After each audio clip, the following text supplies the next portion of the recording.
عزیزوں اب ان گرنے والوں کو سنبھالے کون؟ ہے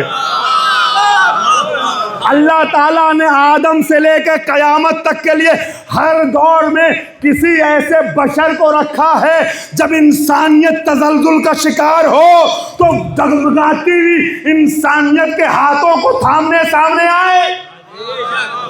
لہذا چھٹے امام نے اپنے دادا کے بتائے ہوئے مولا کائنات کے بتائے ہوئے جملوں کو اپنے انداز میں بیان کرتے ہوئے کہا لا جبرا ولا تفویض بل الامر بین الامرین. نہ جبر صحیح ہے نہ تفویض بلکہ ان دونوں کے درمیان کا ایک راستہ ہے. چھٹے امام کا اب یہ علم عقائد اور علم کلام کا لیکچر نہیں ہے تو میں زیادہ تو نہیں بڑھا سکتا مگر مجھے ایک جملہ صرف کہنے دیجئے گا.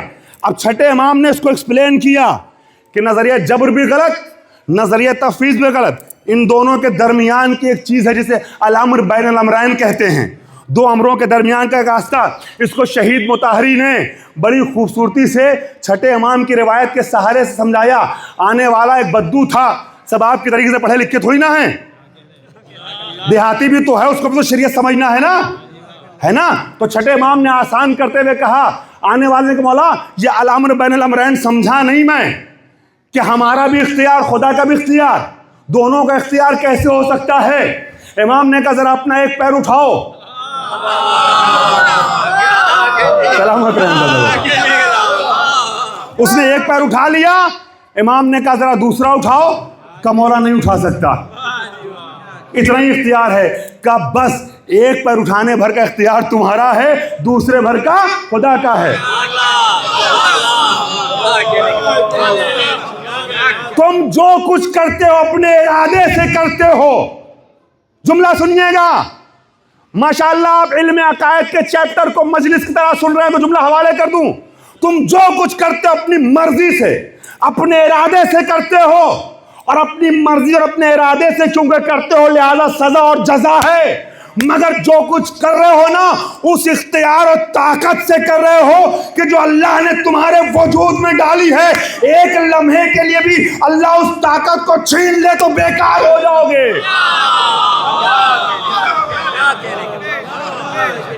بیکار ہو جاؤ گے.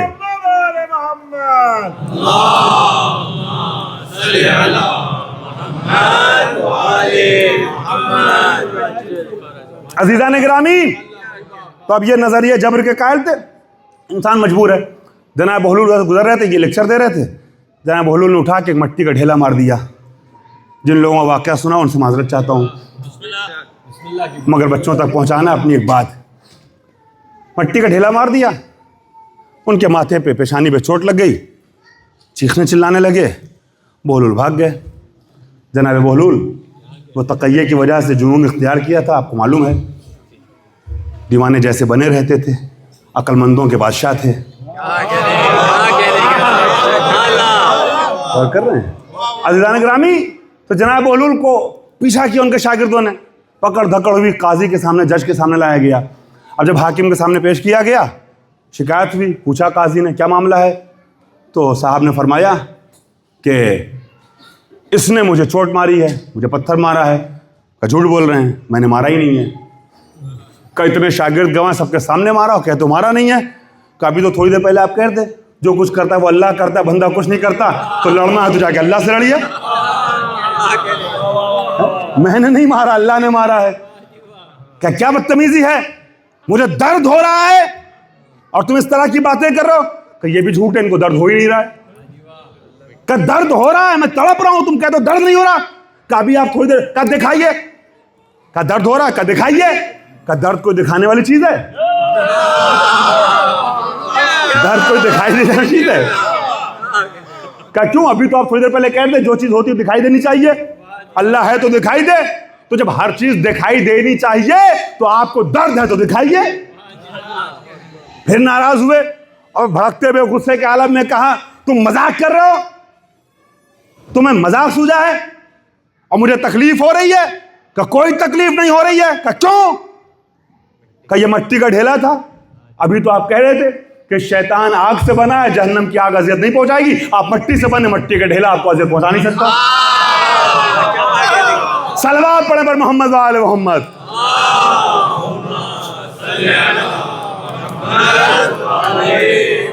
تو سب سے پہلے جس نے قیاس کیا وہ شیطان تھا.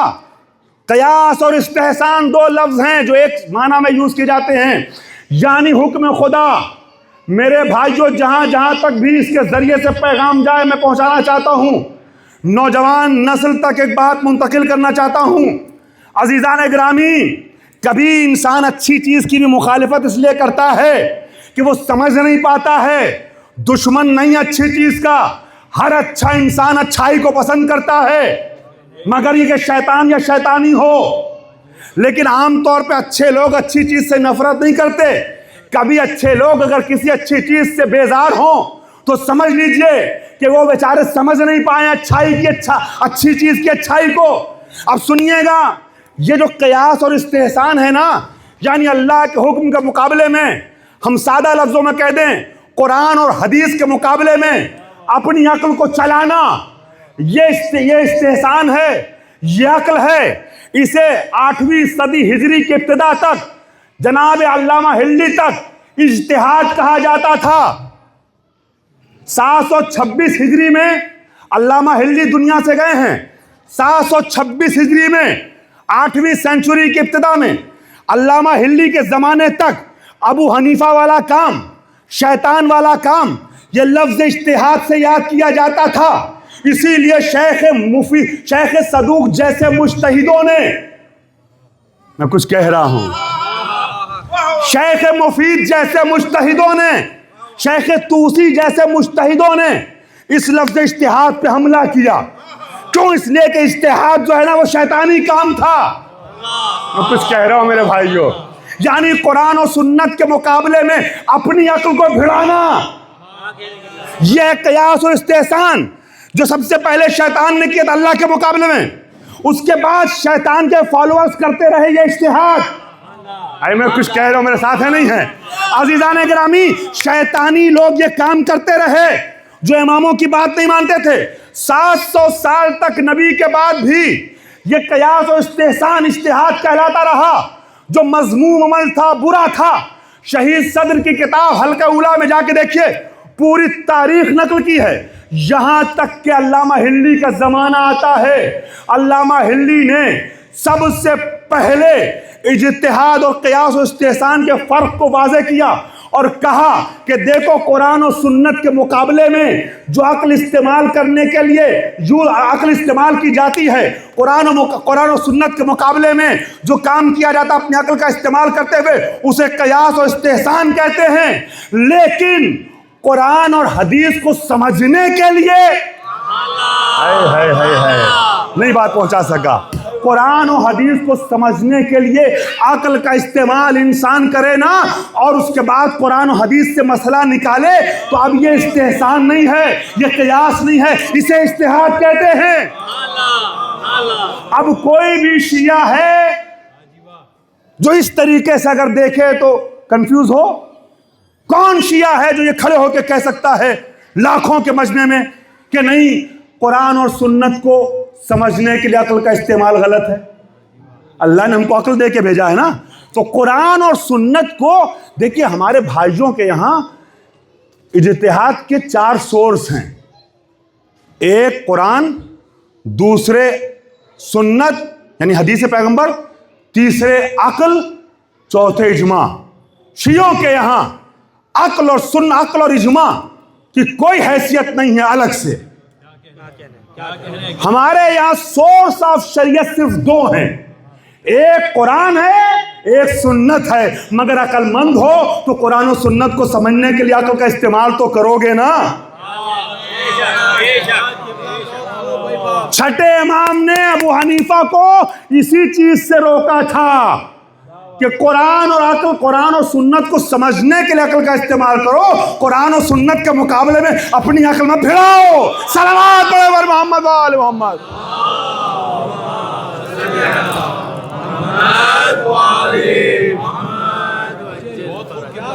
سلامت رہیں حضرات.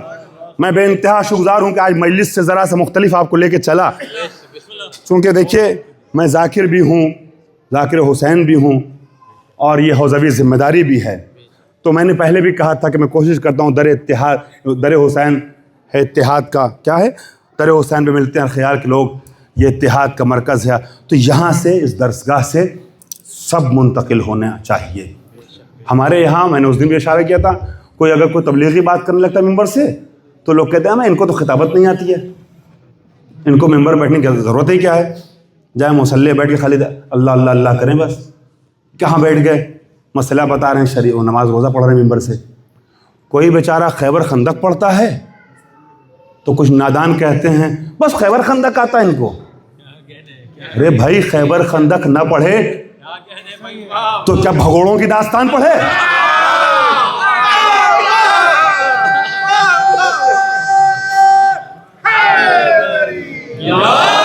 آپ بڑے ملا ہیں، بڑے قابل ہیں، آپ بڑے ملا بڑے قابل ہیں، سب کچھ جانتے ہیں.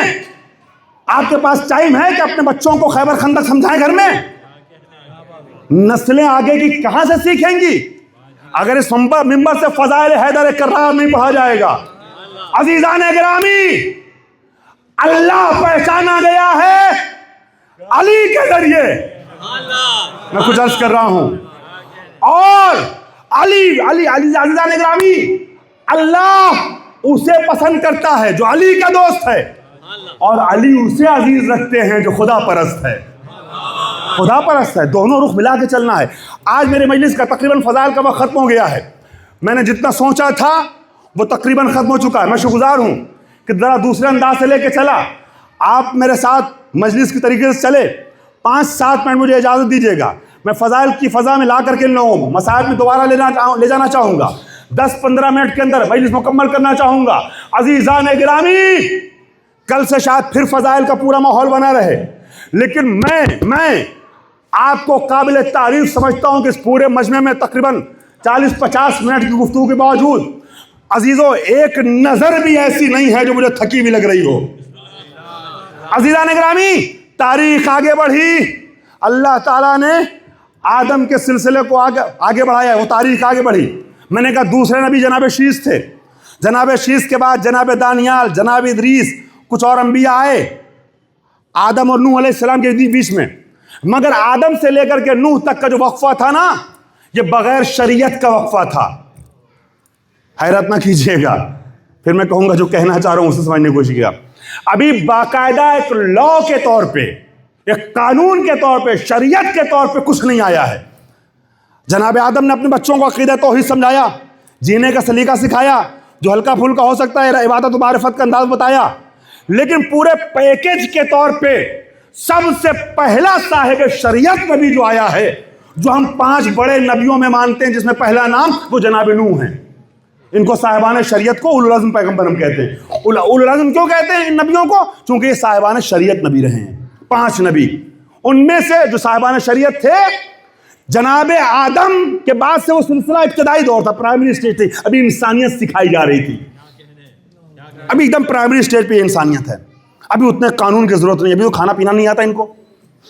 اور کر رہے ہیں آپ، پہننا نہیں آتا، اوڑھنا نہیں آتا، کچھ نہیں آتا. ابھی تو پرائمری سٹیج پہ ہے. پھر چلتے چلتے جناب نوح کا دور آتا ہے، پہلی شریعت آتی ہے، اور آگے کی شریعتیں پھر عرض کروں گا انشاءاللہ. ابھی عشرے میں کچھ دن باقی ہے.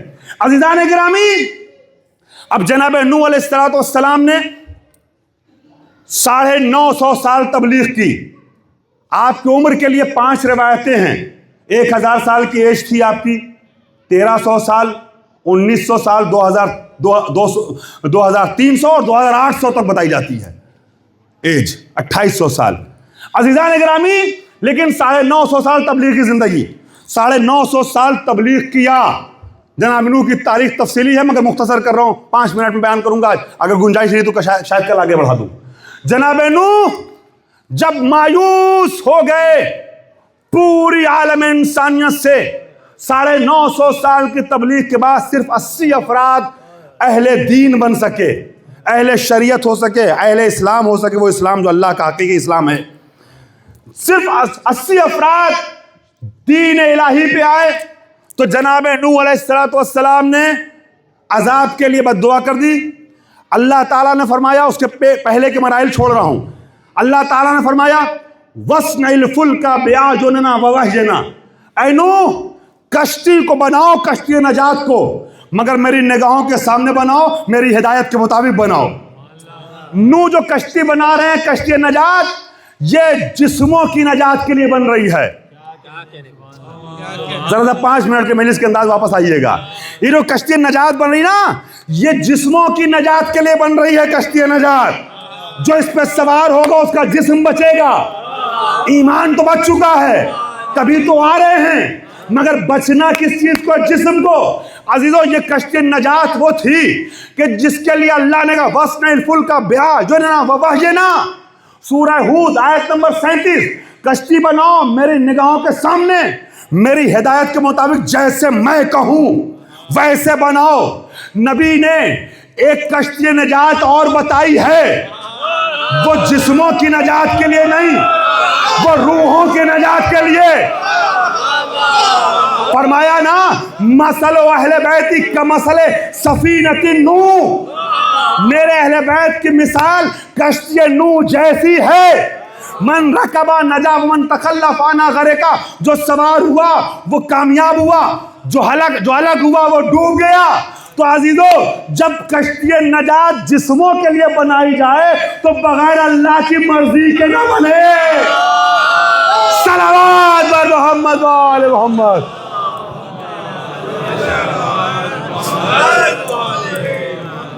اچھا اب سب سوار ہو گئے، داستانیں تفصیلی ہیں، پرانی چھوڑتا ہوں آگے بڑھ رہا ہوں۔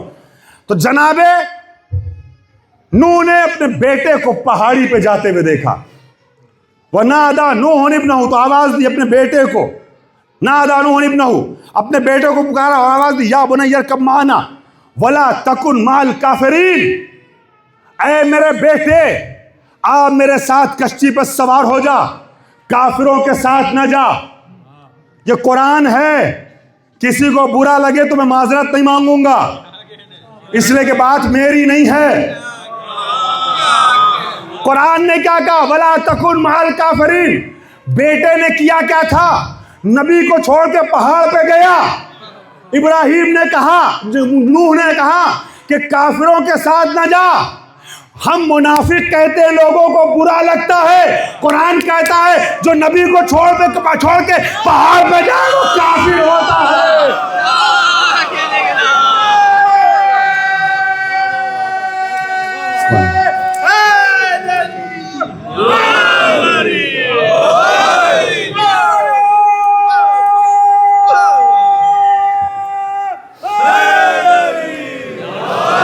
ماشاءاللہ سب مل کر کے آگے سے پیچھے سے مولا کے نام کا نعرہ لگا رہے ہیں، تو جاننے والے جان چکے ہیں، ذوق شعری ہے نا، تو میں آپ کی حوصلہ افزائی کے لیے تاکہ پورا مجمع مولا کے نام کا نعرہ ایک ساتھ بلند کرے، میں ذرا 4 مثل حوالے کر دوں۔ یہ جو نعرہ ہے نا، یہ نعرہ ہمیں غدیر سے ملا ہے، خیبر سے ملا ہے، نبی کی زبان سے ملا ہے۔ میں کچھ کہہ رہا ہوں، سب سے پہلے بعض اوقات بچے کہتے ہیں کہ نعت علی جب اتنی اچھی چیز ہے سب کیوں نہیں پڑھتے؟ بزرگوں سے دعائیں چاہوں گا، نعت علی سب کیوں نہیں پڑھتے جب اتنی اچھی چیز ہے، مصیبتوں سے بچاتی ہے؟ نبی نے بتایا، سب سے پہلے خیبر میں نبی نے کہا تھا نا نعت علی جب مظہر جائے، تو جب اتنی اچھی چیز ہے اور نبی کی زبانی ظاہر ہوئی تو سب کیوں نہیں پڑھتے؟ سنو میرے نوجوانوں کہ سب نعت علی کیوں نہیں پڑھتے، پیچھے تک کے پورے مجمع کی توجہ چاہوں گا۔ مشکلوں میں وہ الجھ کر رہ گیا، مشکلوں میں نے آج فضائل نہیں پڑھے، صرف 5 منٹ فضائل پڑھ رہا ہوں۔ عزیزان گرامی آپ سب کا ساتھ چاہوں گا۔ مشکلوں میں وہ الجھ کر رہ گیا جس نے سمجھا خار ہے نعت علی،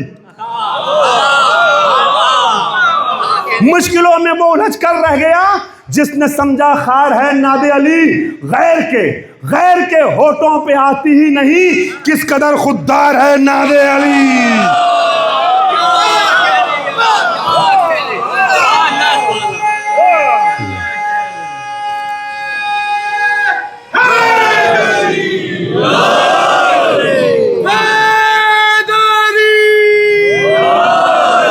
خدا آپ سب کو سلامت رکھے۔ جزاکم اللہ۔ غیر کے ہونٹوں پہ آتی ہی نہیں کس قدر خوددار ہے نعت علی، کس قدر خوددار ہے نعت علی۔ 2 منٹ بہت خوبصورت ماحول بن چکا ہے۔ جناب نوح نے کہا یا بنی ارکب معنا ولا تکن مع الکافرین، میرے بیٹے میرے ساتھ سوار ہو جا، کافروں کے ساتھ نہ جا۔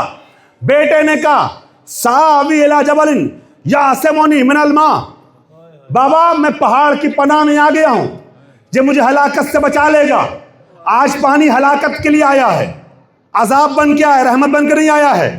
عزیزان گرامی، اس نے کہا پانی سے مجھے پہاڑ بچا لے گا۔ جناب نوح نے کہا لا عاصم اليوم الا ما رحم ربی، آج عذاب خدا سے کوئی بچانے والا نہیں ہے سوائے اس کے جس پہ اللہ کی رحمت ہو۔ آ جا، مگر نہیں آیا۔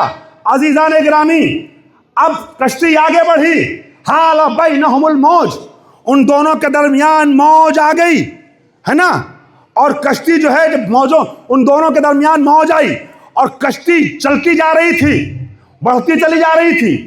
تجری بہم فی موجن کالجبال، پہاڑ کی طریقے سے اوپر نیچے کشتی اس طوفان میں بڑھ رہی تھی۔ عزیزان گرامی، اور بیٹے کے لیے قرآن نے کہا کانا من المغرقین، وہ ڈوبنے والوں میں سو گیا۔ کشتی آگے بڑھی، باپ کا دل تھا نا، بیٹے کے لیے ایک مرتبہ نرم ہوا، باب رحمت ربانی پہ دستک دی، آواز دی، اپنے رب کو پکارتے ہوئے وَنَادَى نُوحٌ رَبَّهُ، اپنے رب کو پکارا۔ فَقَالَ، نوح نے کہا إِنَّ ابْنِي مِنْ أَهْلِي وَإِنَّ وَعْدَكَ الْحَقُّ، خدایا میرا بیٹا میرے اہل بیت میں سے ہے اور تیرا وعدہ سچ ہے، حق ہے۔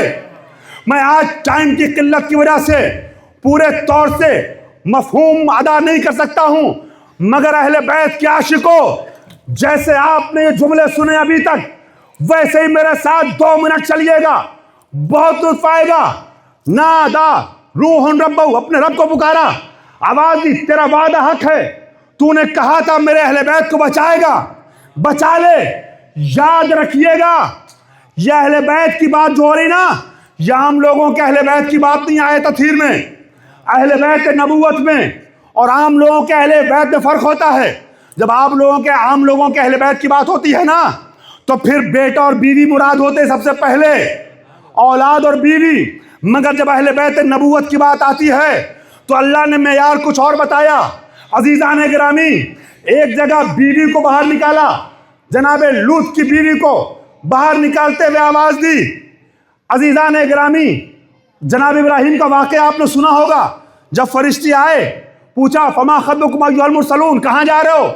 قالوا ارسلنا الی قوم مجرمین، یہ سورہ ہجر ہے، ہم ایک مجرم قوم کی طرف بھیجے گئے ہیں، ان سب کو ہلاک کر دیں گے، الا آل لوط، سوائے اہل بیت لوط کے، ان کو بچا لیں گے، انا لمنجوہم اجمعین، سب کو نجات دیں گے۔ یہاں پہ بات رکی نہیں، الا امرأتہ قدرنا انہا لمن الغابرین، سوائے لوط کی بیوی کے، ہم کو پتہ چلا ہے یہ حالت سرکشوں میں سے ہو گئی ہے۔ پتہ چلا نبی کی بیوی بھی اگر نبی کی بات نہ مانے، میرے ساتھ آنا عزیزو، نبی کی بیوی بھی نبی کی بات نہ مانے تو جہنمی ہے نا۔ یہاں بیوی کو باہر نکالا، میں نے 7-8 آیتوں میں سے ایک آیت پیش کی، باتیں چھوڑ رہا ہوں۔ نبی کی بیوی بھی بات نہ مانے، توجہ چاہ رہا ہوں، اب سنیے، وہاں بیوی کو باہر نکالا، بیٹے کو کہاں باہر نکالا؟ یہ منزل آئی، جیسے ہی نوح نے کہا خدایا ان ابنی من اہلی، میرا بیٹا میرے اہل میں سے ہے، اہل بیت میں سے ہے، اللہ نے کہا انہ لیس من اہلک، بہت توجہ، بہت توجہ، انہ لیس من اہلک انہ عمل غیر، یہ تمہارا اہل نہیں ہے، اہل نہیں ہے، یہ نہیں کہا بیٹا نہیں ہے، بیٹا ہے مگر اہل بیت نہیں ہے۔ بات سمجھ میں آئی؟ جب عام لوگوں کی بات ہوتی ہے تو بیٹے اور بیوی مراد ہوتے ہیں، مگر جب اہل بیت نبوت کی بات ہوتی ہے تو اللہ نے ایک جگہ بیوی کو باہر نکالا، ایک جگہ بیٹے کو باہر نکالا۔ قرآنی مزاج سمجھ میں آیا؟ نبی کا اہل بیت بننے کے لیے رشتہ معیار نہیں ہوتا، صلاحیتیں معیار ہوتی ہے۔ اگر صلاحیت نہ ہو تو بیوی اور بیٹے بھی باہر جاتے ہیں، صلاحیت ہو تو فارس کا رہنے والا بھی منا اہل البیت بنتا ہے۔ ایک منٹ ٹھہریے گا، جملہ مکمل کر رہا ہوں. منا اہل البیت ہوتا ہے. اب یہاں بیٹے کو باہر نکالا. عزیزان گرامی، رشتہ داری دو طریقے کی ہوتی ہے. آخری جملہ ہے فضائل کا. رشتہ داری دو طریقے کی ہوتی ہے. ایک نسبی رشتہ ہوتا ہے خون کا. میں نے پہلے بھی کہا ہے انداز خطابت کا ہے مگر پیغام قرآن کا ہے. بہت توجہ. دو طرح کی رشتہ داری ہوتی ہے. ایک نسبی رشتہ یعنی خون کا رشتہ، جیسے ماں باپ، بھائی بہن، بیٹا بیٹی، پھوپھی خالہ چچا. غور کر رہے ہیں؟ یہ نسبی رشتہ ہے، خون کا رشتہ جو کبھی ٹوٹتا نہیں ہے. اور ایک سببی رشتہ ہوتا ہے جو چند جملوں سے بنتا ہے اور چند جملوں سے ٹوٹ جاتا ہے. جیسے وائف ہسبینڈ، ساس سسور ہیں، شوہر زوجہ ہے نا، سالہ سالی، سب رشتے ہیں نا. یہ رشتے وہ ہیں جو چند جملوں سے ٹوٹتے ہیں اور چند جملوں سے بنتے بھی ہیں. عزیزان گرامی یاد رکھیے گا، بیٹا نسبی رشتہ دار ہے. نبی کی مخالفت کرتے ہوئے نوح کا بیٹا پہاڑ پہ گیا، کیا ہلاکت سے بچا؟ آخری جملہ، ہلاکت سے بچا. ڈوب گیا نا، ہلاکت سے نہ بچ سکا. عزیزان گرامی جب نبی کی مخالفت کرتے ہوئے پہاڑ پہ جانے والے نسبی رشتہ دار کو ہلاکت سے نجات ملی تو سببی رشتہ.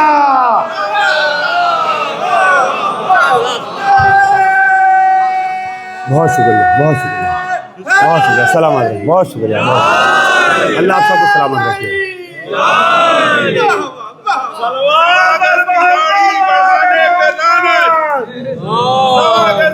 داڑھی بڑھانے پہ لعنت، علی کی جگہ بیٹھ جانے پہ لعنت. اور میں لیتا نہیں نام ہرگز کسی کا، فلانے فلانے فلانے.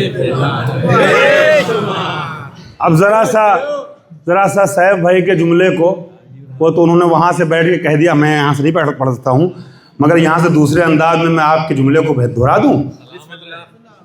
چھوڑ کر برتر کو کیوں کرتے ہو کمتر کی تلاش. یاد آ گیا علی کی جگہ بیٹھ جانے والے پہ؟ اب مجھے یاد آ گیا تو حوالے کر دوں. چھوڑ کر برتر کو کیوں کرتے ہو کمتر کی تلاش، خیر جب موجود ہے پھر کس لیے شر کی تلاش. سلامت رہیں. چھوڑ کر برتر کو کیوں کرتے ہو، تقریباً 1 گھنٹے سے اوپر پڑھ چکا ہوں، مگر آپ کا کمال ہے کیسے سن رہے ہیں جیسے ابھی 10 منٹ ہوا ہو. مجلس مکمل کر رہا ہوں. چھوڑ کر برتر کو کیوں کرتے ہو کمتر کی تلاش، خیر جب موجود ہے پھر کس لیے شر کی تلاش. کیا عجب ماحول ہے بزم ثقیفہ کا شبیب، رہزنوں کے بیچ میں ہوتی ہے رہبر کی تلاش.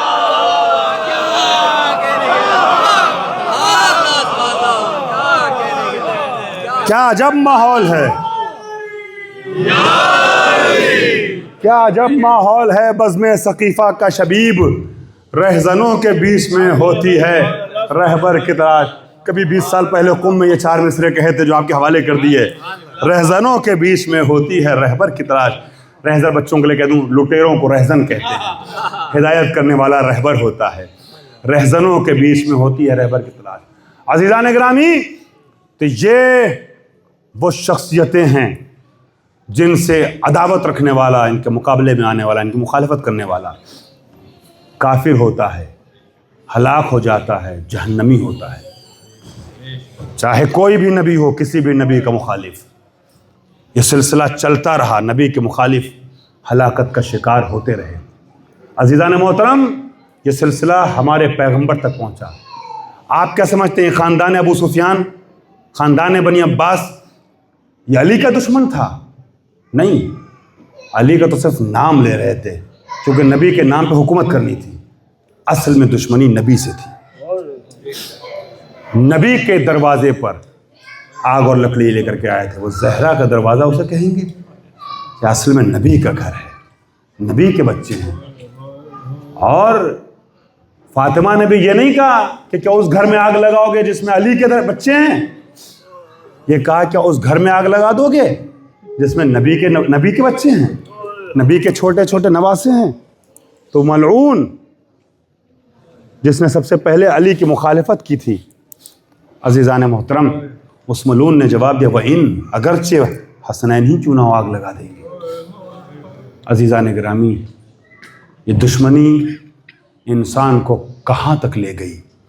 علی و نبی کی دشمنی، مسلمان ہیں، ظاہراً چہرے پہ پیشانی پہ سجدے کا نشان بھی ہے، نماز پڑھ رہے ہیں، مگر کیسی نماز ہے؟ علامہ اقبال نے کیا خوب فرمایا تھا، کیا تماشا ہوا اسلام کی تقدیر کے ساتھ، کیا تماشا ہوا اسلام کی تقدیر کے ساتھ، قتل شبیر ہوئے نعرہ تکبیر کے ساتھ۔ اللہ اکبر۔ آپ رونے کے لیے آمادہ ہو گئے ہیں، چراغ گل کر دیے گئے ہیں۔ میں نے بار بار کہا میں 10 دن زیادہ مصائب پڑھنے کا عادی ہوں، مگر آج ذرا سا مجمع دیر میں آیا تو میں نے تمہید میں تھوڑا وقت لے لیا، تو مجلس تھوڑا طولانی ہو گئی ہے، لہٰذا آج زیادہ مصائب تو نہیں پڑھوں گا، مگر جو 4-6 منٹ مصائب پڑھنا چاہتا ہوں، خدا کے لیے آپ جیسے گریہ کرتے ہیں، جیسے مخلص عزادار ہیں، اسی طریقے سے گریہ کیجیے گا، حق کے گریہ میں کوئی کمی نہ آنے پائے۔ میں نے پہلی مجلس میں سشرے کی آپ سرچ کیا تھا کہ امام سجاد بہت گریہ کرتے تھے، منہال کا واقعہ میں نے پیش کیا تھا، اور یہ جملہ بھی اپنے ذہن میں رکھ کر کے آگے بڑھیے گا۔ یہ واقعہ بھی جو آپ سنتے رہتے ہیں، آپ نے علماء سے سنا ہے۔ عزیزان گرامی، امام حسین، دیکھیے میں مصائب سے پہلے کچھ لوگ آ رہے ہیں، میں دوسری مجلس ختم کر کے میں بہت معذرت چاہتا ہوں، مصائب شروع کر دیتا ہوں، اب آگے بلانا صحیح نہیں، مگر ادھر لیفٹ سائڈ میں آپ کے کافی جگہ ہے، تھوڑا آپ لوگ ادھر آ جائیے گا، تھوڑا سا ادھر سب لوگ سمٹ کے بیٹھ جائیے گا، پلیز میں گزارش کرتا ہوں، آپ لوگ بڑے ادب سے گزارش کرتا ہوں، بعض لوگ باہر بیٹھے ہوئے ہیں، کچھ باہر کھڑے ہیں، آپ لوگ ادھر آ جائیے گا، سلامت رہیں حضرات۔ عزیزان گرامی، امام سجاد کے بارے میں ملتا ہے نا کہ جب اتنا روتے تھے، اتنا گریہ کرتے تھے امام حسین کو یاد کر کر کے کہ آنسو سے جو وضو کا پانی تھا مذاب بن جاتا تھا، بدلنا پڑتا تھا۔ وہ جملہ آپ نے علماء سے ہمیشہ سنا ہے کہ امام جب اس جگہ سے گزرتے تھے، بازار کو اس حصے سے گزرتے تھے جہاں جانوروں کے گوشت بیچے جاتے تھے، تو جلدی جلدی قصاب اور قصائی گوشت کے کٹے ہوئے ٹکڑوں پہ چادریں ڈال دیا کرتے تھے، کپڑے ڈال دیتے تھے کہ امام سجاد کی نظر نہ پڑ جائے۔ اور جب ہم قریب پہنچتے تھے تو کہتے تھے بھائیو میں تمہیں قربانی کرنے سے نہیں روکتا، اس لیے کہ میرے نانا کی سنت ہے، مگر ہاں یہ بتاؤ کیا جانوروں کو ذبح کرنے سے پہلے پانی پلا دیتے ہو؟ تو یہ قصاب کہتے تھے کہ مولا ہم نے سنا ہے جب کسی زیرو کا دم نکلتا ہے تو پیاس کا غلبہ ہوتا ہے، لہٰذا ہم بغیر پانی پلائے کسی کو ذبح نہیں کرتے، کسی جانور کو ہم قربان نہیں کرتے۔ وہ اتنا سنتے تھے، کربلا کا رخ کرتے مولا کہتے تھے اے بابا جانوروں تک کو تو ذبح کرنے سے پہلے پانی پلایا جائے، ہائے میرا اصغر۔ اللہ اکبر، ماشاءاللہ آپ کی آوازیں گریہ بولو۔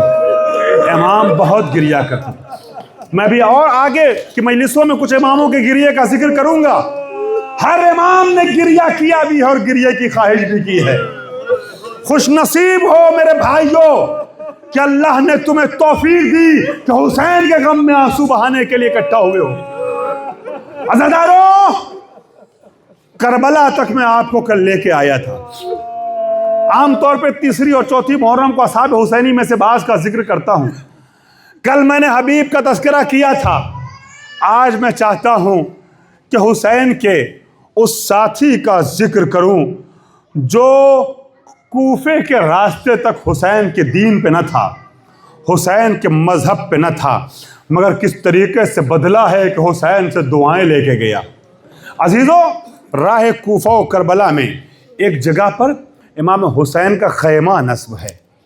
میں اس صحابی کا ذکر کرنا چاہتا ہوں جو بڑا عظیم صحابی ہے، مگر عام طور پہ محرم میں مصائب اس لیے ہم نہیں پڑھتے ہیں، کم ذکر ہوتا ہے، ایک دو جملہ کہہ کے آگے بڑھ جاتے ہیں، کیونکہ لگتا یہ ہے کہ پتہ نہیں مومنین کی جانب سے حق کا گریہ ہو ادا یا نہ ہو، مگر ماشاءاللہ میں آپ کا ذوق بھی دیکھ رہا ہوں اور آپ کا میں انداز بھی دیکھ رہا ہوں کس طریقے سے حسین پہ گریہ کرنے کے لیے آمادہ ہوتے ہیں، اور کوشش یہ کرتا ہوں کہ کچھ ایسے انداز سے اس شہید کا مسائب پیش ہو جائے کہ اس شہید کا حق بھی ادا ہو جائے اور رونے میں کوئی کمی بھی نہ آنے پائے۔ اب ایک مختصر روایت ہے، ذرا میں اپنے انداز میں پیش کرنا چاہتا ہوں تاکہ پورا مجمع تڑپ تڑپ کے آنسو بہائے۔ عزیزان گرامی، ایک جگہ پہ حسین کا قافلہ ٹھہرتا ہے، وہاں مولا حسین نے سامنے ایک خیمہ نصب دیکھا، ایک چھوٹا سا کارواں ہے، چھوٹا سا کنبہ و خاندان ہے۔ مولا علی اکبر کو سامنے بلاتے ہیں اور کہتے ہیں بیٹا اکبر، جا کے زہیر کو میرا سلام کہنا اور زہیر سے کہنا کہ آپ کو بابا نے بلایا ہے۔ آپ سمجھ گئے کون ہے؟ حسین کا صحابی زہیر ابن قین۔ عزیزان گرامی، جناب زہیر ابن قین کے پاس جو ابھی دین حق پر نہیں ہے یا بعض کے مطابق دین مذہب عثمانی پہ ہیں، عزیزوں مگر مکتب حسینی پہ ابھی نہیں ہے۔ یہ یقینی ہے کس مذہب و کس دین کے ہیں اس میں اختلاف ہے، مگر اس میں کوئی اختلاف نہیں ہے کہ ابھی شیعہ علی نہیں ہیں، ابھی مذہب حسینی پہ نہیں ہیں۔ چنانچہ اب علی اکبر حسین کا پیغام پہنچاتے ہیں اور کہتے ہیں چچا زہیر، آپ کو بابا نے یاد کیا ہے۔ آپ نے محسوس نہیں کیا، اکبر کا یہ ایک لفظ وہ تھا جس نے مذہب کو بدل دیا تھا زہیر کے۔ آپ نہیں پہنچ سکے شاید، یا میں پیش نہیں کر سکا کہ اکبر نے کہا کیا ہے۔ میں نے بھی کیا کہا، زہیر حسین کے مذہب پہ بھی نہیں ہے۔ اور اکبر کون ہے؟ نبی کا بیٹا ہے، شبیہ پیغمبر ہے، فرزند زہرا ہے۔ اور اکبر نے جا کے کہا اے اے چچا، آپ کو بابا نے سلام کہا ہے۔ جیسے ہی زہیر ابن قین نے حسین کے لاڈلے کے منہ سے لفظ چچا سنا، بدل گئے، فوراً بدل گئے۔ فرزند زہرا کا نور نظر اور مجھے چچا کہہ رہا ہے۔ بس یہیں سے انقلاب برپا ہو گیا۔ ماشاءاللہ آپ رونے کے لیے آمادہ ہو گئے۔ میں زہیر کے مسائب پڑھ رہا ہوں، مجھے یقین ہے مگر کہ سب گریہ کریں گے۔ زہیر میں انقلاب برپا ہوا کہ فرزند زہرا مجھے چچا کہہ کے بلا رہا ہے۔ عزیزان گرامی، آئے حسین کے پاس اور سر کو جھکا کے ہاتھوں کو جوڑ کے کھڑے ہو گئے۔ اے فرزند رسول، کیا مجھ سے کوئی خطا ہو گئی؟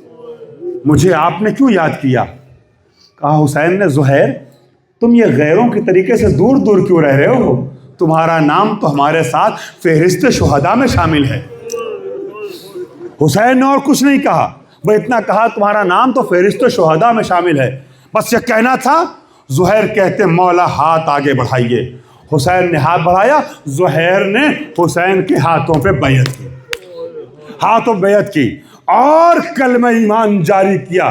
اور پھر اپنے خیمے میں آتے ہیں اور آنے کے بعد اپنی زوجہ سے کہتے ہیں، وہاں غلام بھی موجود ہے ساتھ میں، زوجہ سے کہتے ہیں ایسا ہے اب اس غلام کے ساتھ تو اپنے گھر واپس چلی جا۔ کہا کیا ہو گیا؟ یہ اچانک آدھے راستے سے مجھے واپس کیوں بھیج رہے ہیں؟ بات کیا ہے؟ کہا مجھے زہرا کے لاڈلے نے مدد کے لیے بلایا ہے۔ فرزند زہرا مجھے مدد کے لیے بلا رہا ہے۔ میں نے اپنا عقیدہ بدل دیا، اپنا مذہب بدل دیا، میں حسین کے ساتھ جا رہا ہوں۔ اور حسین کا جو لشکر میں دیکھ رہا ہوں نا، بہت مختصر لشکر ہے، اس میں چھوٹے چھوٹے بچے بھی ہیں، مجھے اس جنگ کا نتیجہ معلوم ہے۔ تو کہا تو کیا ہوا؟ میں بھی تیرے ساتھ چلوں گی۔ کہا نہیں، تو کربلا نہیں جا سکتی۔ کہا وجہ کیا ہے؟ کہا عرب کا دستور یہ ہے، تم جانتی ہو کہ مردوں کو مارا جاتا ہے، بچوں اور عورتوں کو اسیر کر لیا جاتا ہے، خیمے کو لوٹا جاتا ہے۔ ماشاءاللہ، سلامت رہو زادہ رہو۔ میں نہیں چاہتا کہ میرے بعد تجھے قیدی بنایا جائے، میں اپنے ناموس کی رسوائی برداشت نہیں کر سکتا۔ ارے کیا سنا عزیزو، ماشاءاللہ سلامت رہو۔ میں اپنے ناموس کی رسوائی برداشت نہیں کر سکتا۔ میں نہیں چاہتا کہ میرے بعد تجھے اسیر کیا جائے، تجھے قیدی کیا جائے۔ جانتے ہو عزادارو، میری بہت بہنوں جملہ سننا، زہیر کی زوجہ نے کیا کہا؟ نہیں نہیں ایسا نہیں ہے، میں تیرے ساتھ چلوں گی، مجھے پتا ہے کہ خود کو اسیری سے کیسے بچانا ہے۔ کہا کیا ہو گیا، کیا کرے گی تو؟ کہا جب تم مارے جاؤ گے نا تو حسین کے ساتھ حسین کی بہن بھی جا رہی ہے، میں زینب کے خیموں میں چلی جاؤں گی، وہ نبی کی بیٹی ہے، ارے اسے کوئی گرفتار نہیں کرے گا۔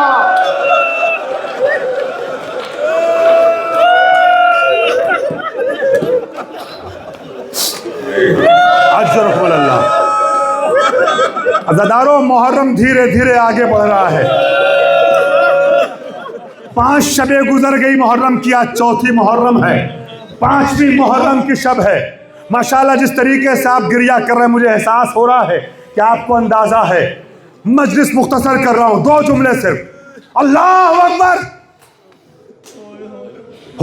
زہیر کی زوجہ نے کہا میں زینب کے خیموں میں جاؤں گی، میرا پردہ بچ جائے گا۔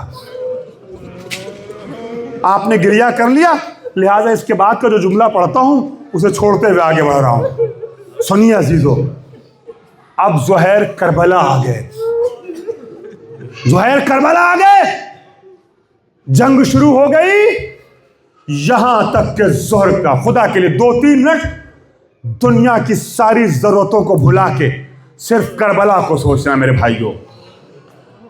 عزیزو، زہر کا وقت آیا، تازہ مسلمان یا تازہ شیعہ ایک مرتبہ جیسے ہی محسوس کرتا ہے وقت ظہر آ گیا، حسین سے زہیر کہتے ہیں مولا وقت نماز آ گیا۔ جنگ کا میدان ہے، یہاں سے میسج ملتا ہم کو، حسینی وہ ہوتے ہیں جو ہنگامی حالات میں بھی اس نماز کو نہیں بھولتے جس نماز کو بچانے کے لیے حسین نے قربانی دی ہے۔ اللہ اکبر۔ کہا آقا ظہر کا وقت ہو گیا، نماز نہیں ہوگی۔ حسین نے زہیر کو دعائیں دی اور کہا جعلک اللہ من المصلین، زہیر تجھے خدا نماز گزاروں میں قرار دے۔ اب حسین نے جماعت کھڑی کروائی، مگر یہ تاریخ کی واحد جماعت ہے جس میں امام جماعت بیچ میں ہے، کچھ مقتدی پیچھے ہیں کچھ آگے ہیں۔ ادھر حسین کھڑے ہوئے، حبیب و مسلم جیسے اصحاب، عباس و اکبر زہیر حسین کے پیچھے جماعت میں لگتے ہیں۔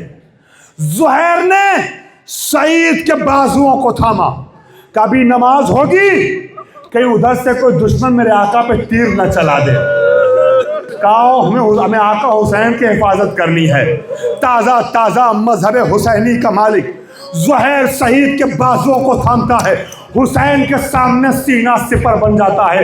عزاداروں بہت تڑپ کے گریہ کرو گے اگر تم نے محسوس کیا حسین نے تکبیر کہی، ادھر سے تیر چلنے لگے۔ یہ کیسے مسلمان تھے کہ حالت نماز میں فرزند زہرا پہ تیر بارانی کر رہے تھے، ادھر سے تیر چلتے تھے، کبھی زہیر بڑھ کے آگے سینے پہ لیتے تھے، کبھی سعید سینے پہ لیتے تھے۔ عزاداروں ادھر حسین نے کہا السلام علیکم ورحمت اللہ، ادھر زہیر نے پیچھے مڑ کے مولا کو دیکھا، آواز دی السلام علیکہ یا ابا عبداللہ۔ زہیر زمین پہ گرے، سلامت روزہ دارو۔ وہی حبیب والی بات زہیر سے بھی حسین نے پوچھی، کوئی خواہش ہے؟ اپنی کوئی خواہش نہیں بتائی بلکہ اصحاب سے کہا علیکم بہذا الغریب، میرے بھائیوں حسین کا خیال رکھنا، اس غریب کا خیال رکھنا۔ اللہ اکبر۔ 1 منٹ اپنے گریہ کو روکنا نہیں عزادارو، جو اب تک نہ رو سکا زہرا کو پرسا دے دے۔ آخری منظر ہے عزادارو، قیامت کا جملہ میں کیسے پڑھوں؟ خدا کے لیے مجھے طاقت ملے کہ میں حق ادا کروں۔ اللہ اکبر۔ عصر عاشور کا انجام آیا، حسین بھی مارے جا چکے ہیں، کربلا کا واقعہ پورا ہو گیا ہے، مجلس تمام ہو گئی، عزادارو زہرا اور زینب کو آخری جملے پہ بورسا دے دو۔ روایت کہتی ہے اب سب مارے جا چکے ہیں، زہیر کی زوجہ نے اپنے غلام کو بلایا، کہا اے غلام ذرا ادھر آ۔ غلام زہیر قریب آیا، زہیر کی زوجہ نے اپنے سر کی چادر اتار کر کے اپنے غلام کو دیا اور کہا سنو، حسین فرزند زہرا ہے، عباس علی کا بیٹا ہے، حبیب کوفے کا ہے، حبیب کا خاندان آیا ہوگا، سب کے چاہنے والے ہوں گے، سب کے بدن پہ لباس ہوگا، مگر میرے آقا کے بدن پہ لباس نہیں ہوگا۔